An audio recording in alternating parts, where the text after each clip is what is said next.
আজকের শিক্ষক দিবস যারা আয়োজন করেছেন তারা প্রকৃত শিক্ষক এবং আমার বারবার মনে হয়েছে যে শিক্ষার এই অন্ধকারের মধ্যে দাঁড়িয়ে এই কলুষিত শিক্ষা ব্যবস্থা ধ্বংস হয়ে যাওয়া শিক্ষা ব্যবস্থার মধ্যে দাঁড়িয়ে নিজেদের মুখটা আয়নায় দেখতে কষ্ট হচ্ছে বলে ছাত্রছাত্রীদের মধ্য দিয়ে সে যন্ত্রণা ভোলার চেষ্টা করেছেন। শুধু তাই নয়, সেই সমস্ত মহান শিক্ষকরা যাদের ত্যাগে বাংলার একটি সোনালী শিক্ষা জগৎ তৈরি হয়েছিল, তাদের খালি পা দুটোকে প্রণতি জানানোর মধ্য দিয়ে নিজেদের পাপক ক্ষয় করার একটি তাগিদ অনুভব করেছেন। তাই এই শিক্ষক দিবস একদিকে নতুন প্রতিজ্ঞার, এই ভেঙে পড়া শিক্ষা ব্যবস্থাকে নতুন করে তৈরি করার, আরেকদিকে আগামী দিনের ভবিষ্যৎ ছাত্রছাত্রী যারা, তাদের চোখে সেই প্রতিজ্ঞা এঁকে দেওয়া যে এই শিক্ষা ব্যবস্থাকে ফিরিয়ে আনার জন্য তাদের অনেক ত্যাগ, লড়াই, সংগ্রাম করতে হবে। আসলে শিক্ষকরা তো বেশ ভীরু, নিজেরা গা বাঁচিয়ে চলেন।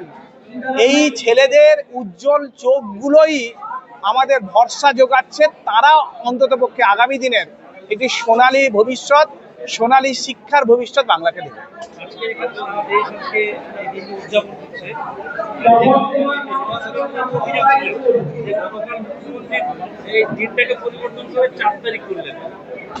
দেখুন, কালকের গোটা বাংলার মানুষ অন্ততপক্ষে যারা নিজেদের নির্লজ্জ বলতে লজ্জা পায় না, তারাই তাকে সমর্থন করেন। তার সমস্ত তারিখ, সময় পরিবর্তন করে দেওয়াটা তার প্রতিদিনের অভ্যাস হয়ে দাঁড়িয়েছে এবং বাঙালিকে যত রকমের অপমান, অসম্মান করানো যায় নিজের রাজনৈতিক স্বার্থসিদ্ধির জন্য তিনি করেছেন। শিক্ষক দিবসের তারিখ পরিবর্তন করে দিচ্ছেন। ঠিক একইভাবে কিছুদিন পরে আমরা দেখব যে পিতৃপক্ষে তিনি পূজার উদ্বোধন করবেন। তো সুতরাং তিনি বাংলার শিক্ষা ব্যবস্থাকে ভেঙে দিয়ে মানুষের নতুন করে স্বপ্ন দেখাটাকেও ধ্বংস করে দিতে চাইছেন।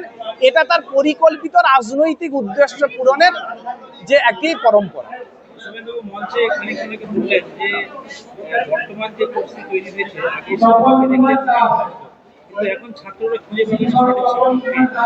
আমি তো সেই শিক্ষকদের কথা বলছি, ভাবছি যারা দীর্ঘ 6-7 বছর ধরে সবকিছু ঢেলে দিয়ে, শিক্ষকদের বহু শিক্ষকই আছে ছাত্রছাত্রীদের একান্ত আপন হয়ে উঠেছিলেন।